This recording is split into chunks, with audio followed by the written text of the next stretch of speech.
우리 하나님 말씀 보도록 하겠습니다. 하나님 말씀은 누가복음 8장 22절에서 25절까지 말씀입니다. 누가복음 8장 22절에서 25절까지 말씀입니다.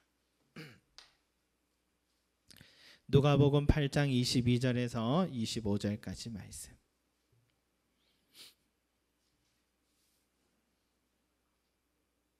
찾으신 줄 알고 한 목소리로 함께 읽어보겠습니다. 시작. 하루는 제자들과 함께 배에 오르사 그들에게 이르시되 호수 저편으로 건너가자 하심에 이에 떠나 행선할 때에 예수께서 잠이 드셨더니 마침 광풍이 옷으로 내리침에 배에 물이 가득하게 되어 위태한지라. 제자들이 나와 깨워 이르되 주여 주여 우리가 죽겠나이다 한데 예수께서 잠을 깨사 바람과 물결을 꾸짖으시니 이에 그쳐 잔잔하여 지더라.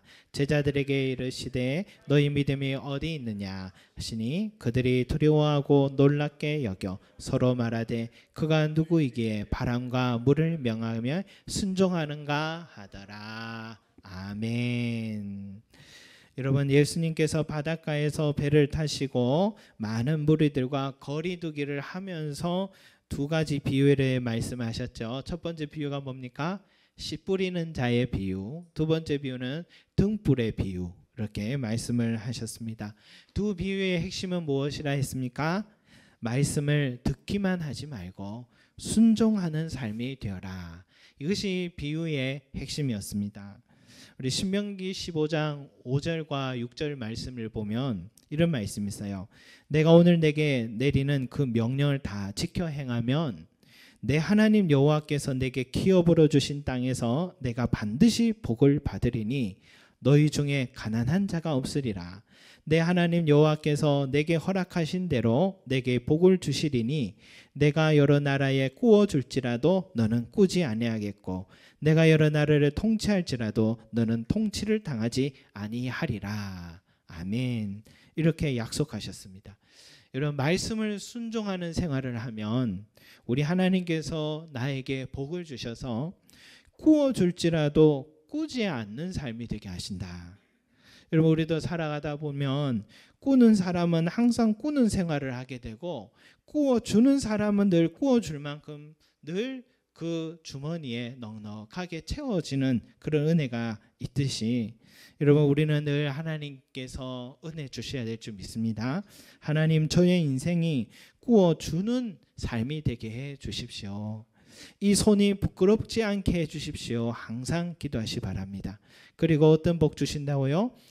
통치를 당하지 않고 통치하는 삶이 되게 해 주신다 약속했습니다. 여러분, 우리 민족은 통치받는 것도 별로 좋아하지 않지만 남을 통치하는 것도 별로 좋아하지 않는 그런 성품의 민족인 것 같아요. 그래서 이 말씀을 보면 좀 달리 이해가 되는데 어느 교회 목사님은 항상 자녀들에게 늘 이렇게 축복한답니다. 5만 명은 먹여 살릴 놈아. 이 5만 명은 먹여 살릴 놈아. 화가 나도 이 5만 명은 먹여 살릴 놈아 하면서 이렇게 축복의 말을 늘 하신대요. 여러분, 다른 사람에게 선한 영향력을 미치는 삶을 산다 이런 뜻이겠죠. 순종하는 사람은 꾸어주는 사람이 될 뿐만이 아니라 많은 사람들과 민족들에게 선한 영향력을 미치는 삶이 된다라고 성경은 약속을 하셨습니다. 여러분, 우리 송림제자교회 성도님들 다 순종하는 사람들이 되셔서 다른 많은 교회들과 선교지들과 어려운 이웃들에게 꾸어주고 선한 영향력을 미치는 우리 교회와 성도들이 되시기를 축복합니다. 그런데 여러분, 순종하는 삶을 살려고 하면 훈련이 좀 필요합니다. 비행기가 에너지가 많이 들 때는 이륙할 때라고 하잖아요. 그때 최고의 속도로 달려야 되기 때문에 이 제트 엔진에 가동하기 위해서 기름도 많이 사용된답니다. 여러분, 빠른 속도로 달릴 때에 날개 방향과 함께 양력이 발생해서 비행기가 이제 뜨기 시작하는데 공중에 이제 한번 뜨고 나면 그때부터는 바람을 타면서 많은 에너지가 들지 않는데 유유히 날아가게 된다 합니다. 순종도 마찬가지예요. 처음에는 내 안에 육체의 소욕과 마찰이 막 일어납니다. 순종하는 생활을 하면 마찰이 일어나서 많은 에너지가 들고 힘이 들어요. 우리 자녀들도 요즘 집에서 늘 반년을 수업하다가 갑자기 이제 학교에 한 주씩 가야 된다고 하니까 이제 주일이 되면 앞이 깜깜해지고 내일부터 어떻게 할까 걱정도 되고, 학교 가면 답답하죠. 마스크 쓰고 하루 종일 앉아 있어야 되니까 얼마나 힘들겠습니까? 그러니까 생활에 변화가 오면 그것을 또 적응한다고 힘이 들죠. 마찬가지로 주일 예배 드리는 생활을 여러분 하려고 해보세요. 늦잠 자고 싶어도 일찍 일어나야 되고, 한 주간의 유일한 휴일이라 가져왔던 취미생활도 내려놔야 되고, 또 생활비에서 헌금 생활도 해야 되고 11조도 드려야 되는, 그게 얼마나 어려운 일입니까? 전 같으면 마음 맞지 않은 사람이 있으면 안 보면 되는데, 성경의 말씀은 그를 사랑하라, 인내하라, 용서하라, 그게 하나님 뜻이다라고 가르치니까 또 안 볼 수도 없고, 또 부부 싸움을 해도 예배 시간이 되면 휴전을 하자 해서 휴전하고 교회 오죠.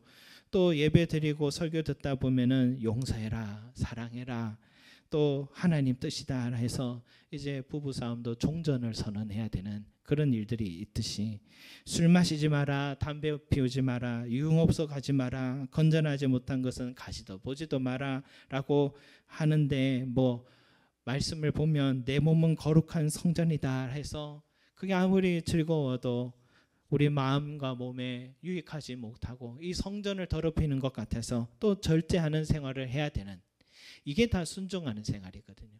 이 순종하는 생활을 하는 것이 처음에 너무 어렵습니다. 훈련이 필요한 것 같아요. 그런데 여러분, 순종함으로 받는 고충은 잠깐이지만 그 기쁨은 헤아릴 수 없이 크다라는 것입니다. 말씀대로 살아가는 생활이 내 몸에 익어가면 그때부터는 내가 내 삶을 살아가는 게 아니고 주님께서 내 삶을 이끌어 주시고, 순종하는 생활을 하고부터는 내 마음에 평안이 밀려오기 시작합니다. 몸도 마음도 건강해지고요. 가정의 꽃도 피우고 웃음꽃도 피우고 부닥쳤던 관계들이 하나 둘 풀어지기 시작하면서 그 사람의 삶은 이제 형통해지기 시작하는 거죠. 순종하는 사람이 받는 축복인 것입니다. 여러분, 오늘 본문 말씀도요, 이러한 순종에 있어서 연속선상에 있는 말씀이다 할 수 있습니다. 예수님 말씀을 우리가 왜 순종해야 되는가? 오늘 이 본문 말씀은 그것을 우리에게 말해주는 거예요. 여러분, 주님은 오늘 타고 계시던 그 배를 바로 제자들에게 건너편으로 가자라고 말씀하신 것 같아요. 그러니까 갈릴리 바다는 사실은 우리가 보기에는 큰 호수입니다. 호수인데 유대인들에게 보기에는 너무 큰 호수치고는 또 바다 같아서 바다라고 부르는 것 같아요. 건너편 지역으로 걸어가려면 해안길을 따라서 오래 걸리니까 배를 타고 또 가는 또 수단이 되는 것 같습니다. 낮에는 말씀 가르치다가 주님이 너무 피곤하셔서 배를 탄 것도 있는 것 같아요. 늦은 오후에 출발했으니까 호수 이제 한가운데를 지날 때는 밤이 된 것 같아요. 그때 마침 광풍이 불기 시작합니다. 이런 갈릴리 호수는요, 헐몬산이 수원지였기 때문에 그 헐몬산과 갈릴리 바다를 잇는 그 협곡이 있는데, 그 협곡을 통하여서 강력한 바람이 불 때가 있다고 합니다. 그것이 이 광풍의 진원지라고 할 수 있겠죠. 오늘 23절에 보니까 마침이라고 하는 거 보니까 예상치 못한 상황인 거예요. 갑자기라는 뜻입니다. 갑자기 광풍이 불었다는 겁니다. 광풍이 뭡니까? 말 그대로 미친 바람이잖아요. 미친 듯이 부는 거예요. 바람은 미친 듯이 불고 파도는 높이 올라갔다 내리치는데, 여러분, 이것이 바다의 특징이라 할 수 있죠. 변덕스러운 날씨, 변덕스러운 일기들.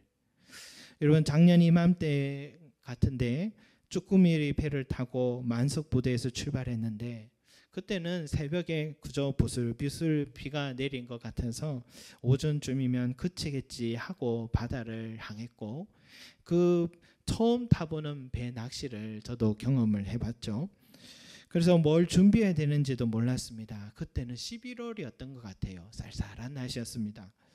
부슬비는 점점 굵어지더니 이제는 바람도 불기 시작하는데 입고 있던 우의가 이제 찢어지기 시작하는 것입니다. 그렇게 종일 비를 맞고 바람 불고 춥고 그러면서 내가 여기 왜 왔을까 이런 생각도 들면서 다음에 올 때는 좀 더 준비하고 와야겠다 이런 생각을 그때 했었습니다. 다음에 그런 그 복장에 대한 생각을 많이 하고 왔었는데 원래는 9월에 갔었잖아요. 9월쯤에 갔었는데 어떤 비바람이 쳐도 강한 우위를 준비했습니다. 그래서 입고 예상대로 부슬비가 이제 내리기 시작하는데 두렵지가 않았습니다. 든든한 준비가 된 것 같아요. 그런데 비는 안 오고 햇볕이 쨍쨍 내리기 시작하는데 더 이상 혼자 우위를 입고 있을 수가 없어서 우위를 이제 벗었습니다. 우위를 벗으니까 짧은 반팔 티셔츠만 입고 이제 서 있었더니 하늘에서 내려있는 직사광선과 바다의 복사열 때문에 양팔과 온 피부가 새까맣게 타고 한동안 허물 벗겨지듯이 벗겨지기 시작했습니다. 그래서 다음에 갈 때는 이제 또 준비해야겠다. 꼭 토시를 준비해야겠다. 이렇게 배우고 생각하고 있는데 그렇게 바다의 변덕스러운 날씨를 체험해 보았습니다. 여러분 제자들은 어부 출신들이라 바다 전문가들이죠.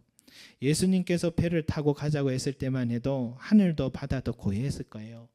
광풍이 불리라는 짐작도 못했습니다. 그리고 아무리 경험 많고 노래하는 바다 사람들도 이렇게 광풍 불고 파도 치면은 그저 무기력합니다. 휘몰아치는 광풍으로 배 안에 물이 차기 시작하는데 여러 명이 이리 뒹굴고 저리 뒹굴고 이제는 여기서 죽겠구나 하는 생각을 했습니다. 여러분 마침이라는 단어처럼 죽음이라는 이 위기는 예측 못하는 순간에 찾아오는 거예요. 모든 인생의 시련이라는 것은 예측 못한 순간에 찾아오는 것 같습니다. 마침 광풍이 부는 것과 같죠. 지난 월요일에 신방차 수원으로 가고 있는데 고속도로의 길 건너편에 소방차가 여러 대 있더라고요. 중간에 대형 택배 차량의 뒷부분이 불이 나서 무슨 불이 났나 보다 해서 현장은 수습되고 있는 줄로 알고 그 뒤로는 뭐 수킬로나 차들이 밀려서 움직이지 못하고 있었습니다. 그런데 저녁에 와서 집에서 뉴스를 보는데 알고 보니까 택배 차량 뒷부분에 불이 난 게 아니라 뒤에 있던 작은 승용차에 앞에 정지하고 승용차도 그거 보고 정지했더니 그 뒤에 화물차가 박아버린 거죠. 그 사이에 낀 이 승용차가 불이 난 겁니다. 그래서 그 승용차에는 완전히 그저 앙상하게 되어버렸고 흔적도 안 보일 정도로 불이 탔고 안에 있던 두 사람은 사망했다라는 뉴스를 저녁에 보고서야 알게 됐습니다. 여러분 시련, 사고 이런 것은 내가 잘못한 것 없어도요. 뜻밖의 순간의 장소에서 우리에게 찾아올 수 있다라는 것입니다. 그런데 여러분 오늘 이렇게 다급한 순간인데 이렇게 죽음이 코앞까지 찾아왔는데도 예수님은 지금 주무시고 계시다는 겁니다.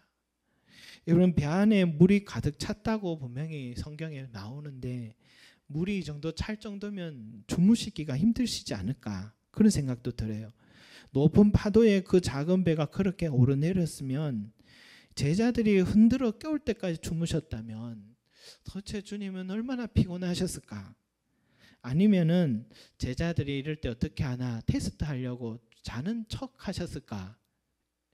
주님이 그럴 분은 아니신 것 같고 주님만이 있는 것 같아요. 정말 잠들어 계실 수 있는 것이 요나도 풍랑이 칠 때 배 밑창에서 잠자고 있었다라는 이야기를 보면 멀미가 심하면 잠이 온다는 말도 있고 그런 건가? 어찌되었든 제자들은 갑작스러운 시련도 시련이지만 주님께서 주무시고 계신 것이 이 순간에는 원망스러웠다라고 볼 수 있죠. 우리도 힘든 순간은 내가 이렇게 어려울 때, 외로울 때, 이렇게 힘들고 쪼들릴 때 주님이 어디 계신가? 내 기도를 듣고는 계신가? 알고는 있을까? 내가 그때 받았던 은혜는 그냥 우연한 일이었을까? 그런 생각에 답답함이 찾아오잖아요. 여기 계신 분들도 늘 은혜를 경험해 오셨고 일일이 말씀하지 않으셔서 그렇지 다 인생의 주님 은혜를 체험한 분들이라 생각합니다. 깊은 골짜기 같은 시간이 있을 때 주님의 손길로 나를 건져 올리신 스토리들이 다 있다 생각합니다. 그럼에도 불구하고 오늘 지금 전혀 다른 시련이 나에게 찾아오면 또다시 내 마음은 두렵기 시작합니다. 이러다가 내 삶은 여기서 끝나는 것은 아닐까. 불끈불끈 솟아올랐던 그 믿음은 온데간데 없고 지난날 베푸신 주님 은혜가 기억이 나지가 않습니다. 그때는 도우셨지만 이제는 앞으로는 도우신다는 확신이 서지 않아서 우리의 믿음은 온데간데 없을 때가 있죠. 제자들도 마찬가지입니다. 주님 능력을 가장 가까이서 경험한 사람들이 제자들이잖아요. 중풍병자 나았고요. 귀신들 쫓겨나는 거 봤고요. 베드로는 자기 장모 10병 낫는 걸 현장에서 봤고 그물이 찢어지만 그 물고기를 잡게 하신 주님의 능력도 봤습니다. 각종 불치병 다 낫고요. 심지어 죽은 나인성 과부의 아들까지 살리신 예수님의 능력도 가까이에서 체험했던 사람들이죠. 그런데 바다에서 갑자기 불어오는 광풍으로 인한 이 죽음의 위기는 전혀 다른 문제처럼 느껴졌을 것입니다. 한 번도 경험하지 못한 새로운 시련입니다. 주님도 이런 문제만큼은 주님도 손댈 수 없는 걸까라는 의심도 찾아옵니다. 그래서 지금 주무시는 것처럼 지금도 이런 시련 앞에서 무기력하신 분처럼 제자들은 느껴지기 시작한 것입니다. 그래서 그들의 믿음은 온데간도 없이 사라졌고 그래서 그들에서 입에서 터져나온 부르짖음은 주여 주여 우리가 죽게 생겼습니다. 주여 주여 우리가 죽게 생겼습니다. 여러분 이 부르짖음 이것은 기도하는 부르짖음과는 좀 다릅니다. 주여 당신만이 우리를 살릴 수 있습니다. 당신만이 이 문제를 해결할 수 있습니다. 이런 믿음의 부르짖음이라기보다는 지금 죽게 생겼는데 도대체 뭘 하고 계십니까? 지금 주무실 때입니까? 하는 원망과 짜증이 섞인 그 화가 나 있는 그 외침이라 알 수 있겠죠. 여러분 바로 그때에 주님이 깨어나시자마자 바람과 바다를 꾸짖으셨습니다. 마치 공적 장소에서 장난치는 내 자녀에게 부모는 쉿 할 때에 그 부모의 눈빛을 보자마자 조용히 자리에 앉은 어린아이처럼 주님은 광풍과 바다를 향해 꾸짖으신 순간 지금 바다와 바람이 잠잠해지기 시작합니다. 여러분 꾸짖는다라는 것은 인격적인 존재에게 하는 행위 아니겠습니까? 바람과 바다는 그런 인격적이거나 생물적 존재가 아니잖아요. 물론 우리 집에 애완견에게도 꾸짖을 수 있죠. 그래도 생물적 존재니까 알아들으니까 할 수 있는데 바람과 바다는 우리 말귀를 알아듣는 존재가 아니잖아요. 그런데 주님은 마치 인격적 존재에게 하듯이 꾸짖고 계십니다. 여러분 주님과 이 자연과의 관계는 도대체 어떤 관계이길래 꾸짖었더니 그 말을 들었을까요? 이스라엘 민족은 여러분 전통적으로 바다를 다스리는 분은 오직 하나님 한 분밖에 없다라고 믿는 믿음이 있었습니다. 아마도 창세기에서 하나님이 천지를 창조하실 때 둘째 날에 공창을 만드셨대 하늘 위의 물과 하늘 아래의 물을 이렇게 만드셨다고 나누셨다 했잖아요. 하늘 위의 물은 비구름을 우리는 생각할 수 있고 하늘 아래의 물은 바닷물을 우리는 상상할 수 있잖아요.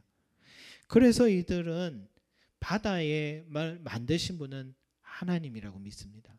또한 모세가 동풍으로 또 홍해를 건널 때 동풍으로 홍해를 가르게 하신 분이 하나님이시라는 것을 배웠고 또 시편에도 이런 기록들이 있어요. 시편 107편 29절에 이런 말씀이 있어요. 여호와께서 명령하신 즉 광풍이 일어나 바다 물결을 일으키는 도다 했고 89편 9절에는 주께서 바다의 파도를 다스리시며 그 파도가 일어날 때에 잔잔하게 하시나이다. 바다를 일으키고 광풍을 일으키고 또 잠잠케 하시는 분은 우리 여호와 하나님이라고 이스라엘 전통에서는 계속해서 믿어왔던 것입니다. 그런데 지금 눈앞에 바다를 꾸짖으시니까 바다가 그분의 목소리에 반응하고 잠잠해지고 광풍도 그 소리 없이 사라지는 걸 보면서 제자들의 마음속에는 여러분 어떤 생각이 찾아왔겠습니까? 그들의 말은 이거예요. 그가 누구이기에 바람과 물을 명함에 순종하는가? 그가 도대체 누구기에 바람과 물을 명함에 순종하는가? 여러분, 이 말은 이 예수님은 우리가 상상하는 그 이상의 가치를 가지신 분이다라는 것을 이 제자들도 지금 놀라고 있는 것입니다. 여러분, 주님은 일어나셔서 바람과 바다를 꾸짖으신 후에 제자들을 향해 이렇게 꾸짖죠. 너희 믿음이 어디 있느냐? 마가복음에서는 이렇게 나옵니다. 어찌하여 이렇게 무서워하느냐? 너희가 어찌 믿음이 없느냐? 주님은 지금 제자들이 꾸짖고 계신 거예요. 여러분, 믿음이 어디 있습니까? 저는 지금까지 여러 사람의 다양한 문제를 놓고 기도를 요청받거나 또 기도할 때 솔직히 이런 문제도 해결 가능할까 하는 생각이 들 때가 여러 번 있었습니다. 그 정도까지는 하나님도 도와주시지만 이런 문제는 좀 어렵지 않을까 하면서 하나님에 대해서 한계선을 그을 때가 참 많았던 것 같아요. 그런데 끝까지 기도하는 성도들의 모습을 보면 끝까지 기도한다는 것은 믿음을 놓지 않는다는 거잖아요.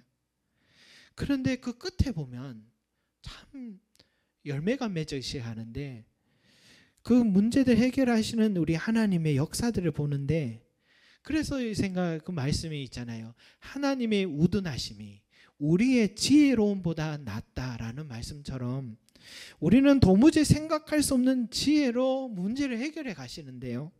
하나님의 전능하심으로 불가능한 일인데도 가능케 하시는 역사들을 보게 되는 것입니다.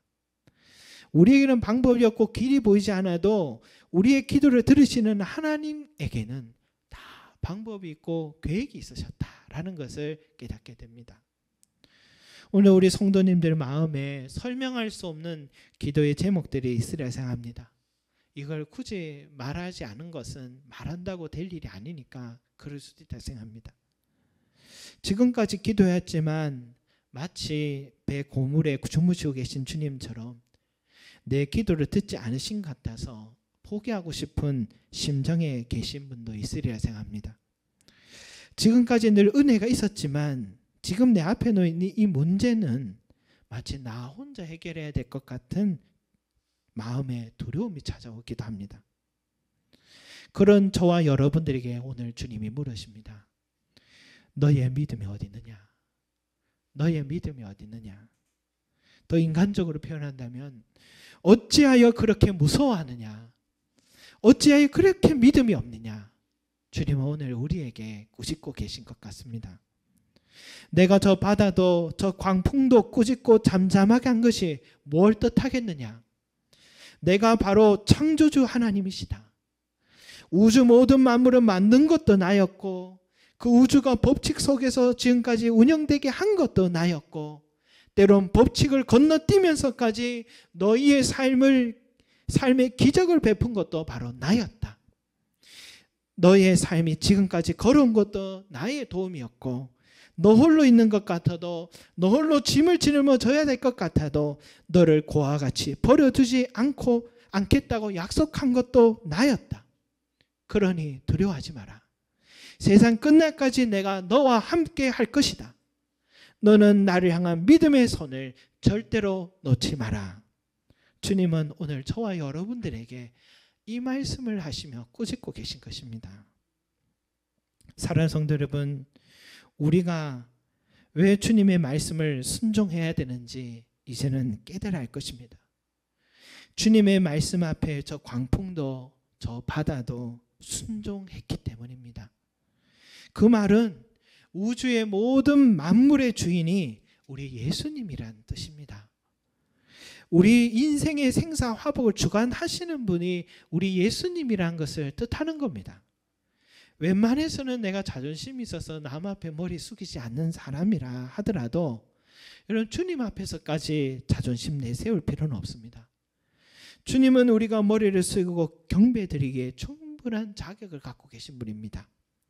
여러분, 창조주 하나님 앞에서 피조물인 저와 여러분들은 나의 주인이신 예수님 말씀에 우리가 귀를 기울이고 순종하는 것은 마땅한 일인 것입니다.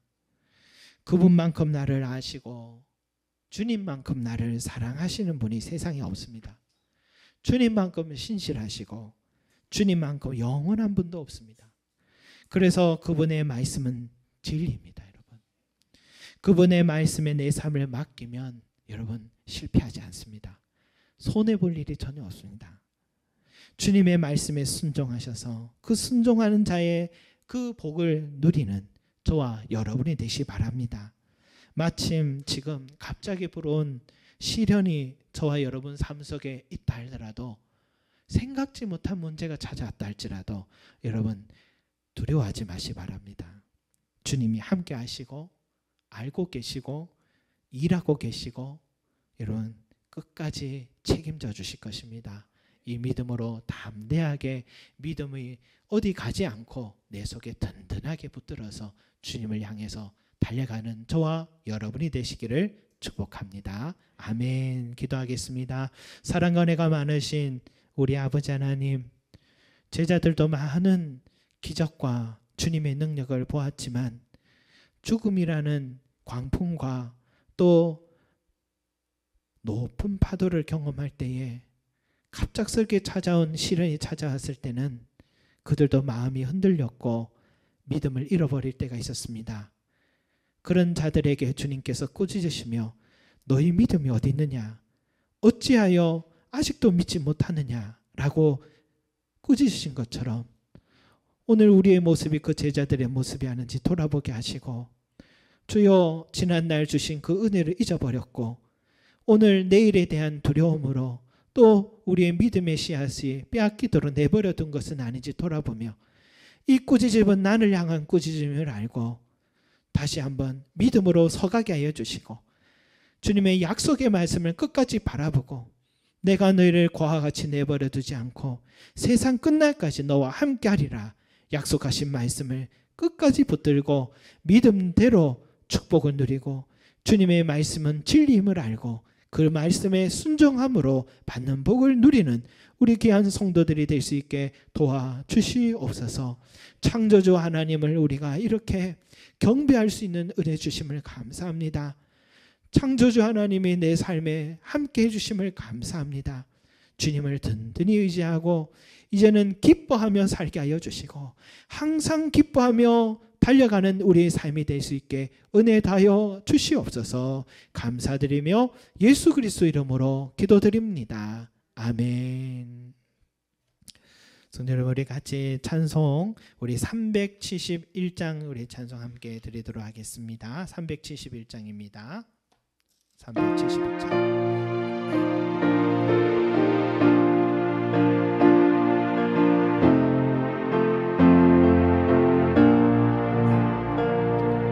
구주여 광풍이 불어 큰 물결이 일어나 온 하늘의 어둠에 사여 피할 곳을 모르니 우리가 죽게 된 것을 안 돌아보니까 깊은 바다에 빠지게 된데 주무시려 하니까 바람과 물결아 잠잠해 잠자네 사납게 뛰노는 파도나 저 흉악한 낙이나 아무것도 주 평안히 잠들어 누심에 뒤엎어 놓을 능력이 없도다.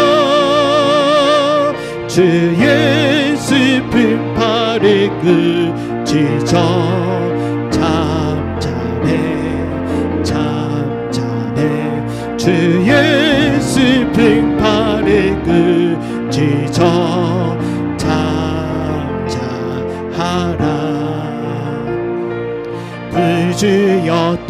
있는데 저 풍랑과 같아서 늘 불안에 쌓여서 산이 날 붙들어 주소서. 세상 풍파가 나를 삼키려 합니다.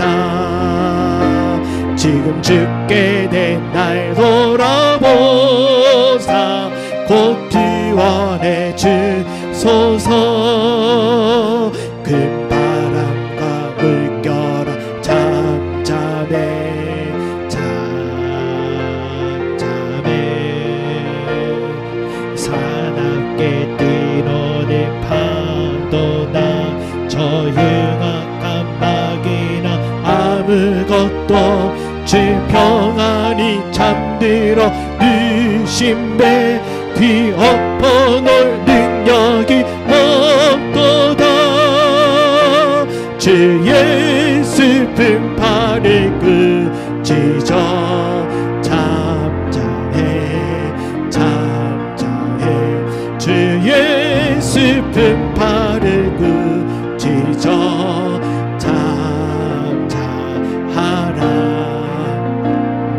사나운 강풍이 자고 큰 물결이 그치니 그 잔잔한 바다와 같이 내 마음이 평하다. 그 주여 늘 함께 계셔 떠나지 마소서. 복대한 그의 즐거이 가서 그 언덕에 쉬리라.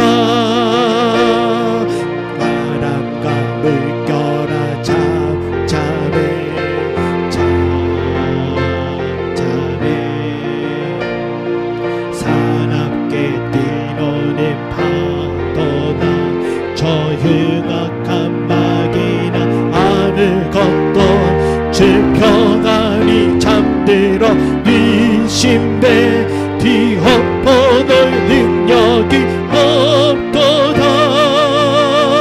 주 예수 품팔을 끄지저 잠잠해 잠잠해. 주 예수 품팔을 끄지저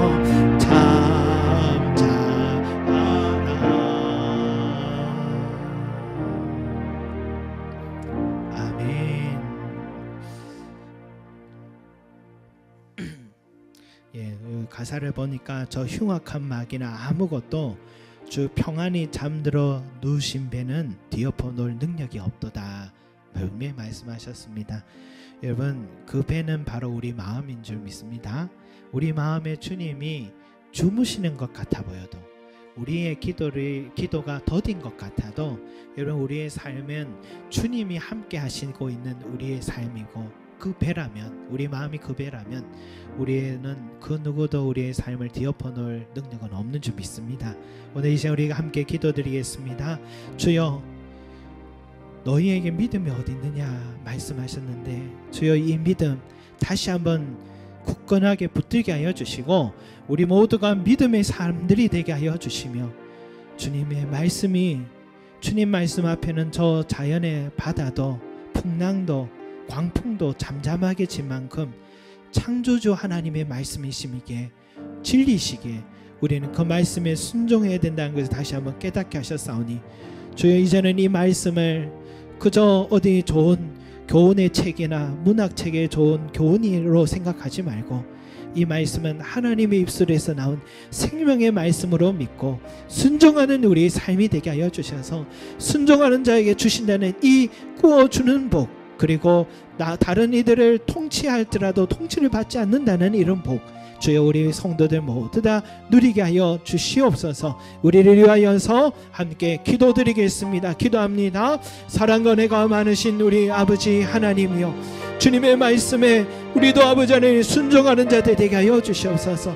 저 광풍도 저 폭풍우도 우리 주님의 말씀 앞에서는 잠잠하여진 것처럼 주여 우리가 두려워하지 말게 하시고 주님의 말씀에 순종함으로 끝까지 달려가게 하여 주셔서 창조주 하나님의 음성에 주여 우리가 귀를 기울이고 그 말씀 따라 생명의 말씀임을 알고 우리가 순종하게 하여 주셔서 순종하는 자의 복을 누리는 우리 귀한 성도들의 삶이 될 수 있게 은혜 다하여 주시옵소서. 또한 아버지 하나님 기도합니다. 하나님이 우리의 삶에 갑자기 찾아온 시련이 있습니다.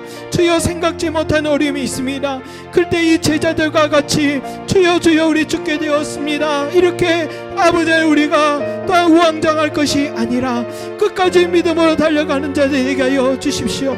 믿음의 용사들이 되게 하여 주시옵소서. 주님이 우리와 함께 하시는데 입에는 안전하다는 확신을 갖게 하여 주시고 주님이 내 삶을 함께 하시는데 우리의 가정과 우리 교회와 우리의 삶을 주님이 다스리 나라는 안전하다는 사실을 알고 믿음으로 담대하게 굳건하게 기뻐하며 달려가는 우리 모든 성도들의 삶이 될 수 있도록 하나님 은혜 다하여 주시옵소서. 주여 이 믿음의 사람 또 순종하는 삶이 되기를 간절히 소망합니다. 감사드립니다. 이제는 우리 주 예수 그리스도의 은혜와 하나님 아버지의 무한하신 사랑과 성령님의 감화 감동 교통하심이 저 높은 풍랑과 죽음의 위협을 줄 것 같은 광풍이 부를 때에도 주님의 말씀 하나에 잠잠하여지고 다스려졌던 것처럼 너희 믿음이 어디 있느냐라고 오히려 꾸짖으시며 믿음 없음을 안타까워했던 것처럼 주여 혹여나 우리의 믿음이 그들의 믿음과 같이 갑자기 찾아왔던 새로운 일들 앞에서는 늘 두려워하고 절망에 빠졌던 우리의 모습을 아직 돌아보며 이제는 너희 믿음이 어디 있느냐 이 꾸짖음이 나의 향한 주님의 음성임을 알고 이제는 믿음의 사람이 되길 원하고 저 자연도 주님 말씀에 순종한 것처럼 창조주 하나님 입술에 나온 그 말씀 앞에 이제는 우리도 순종하며 살아가기로 결심한 우리 모든 성도들의 머리 위에 영원히 함께 하시기를 축원하옵나이다. 아멘.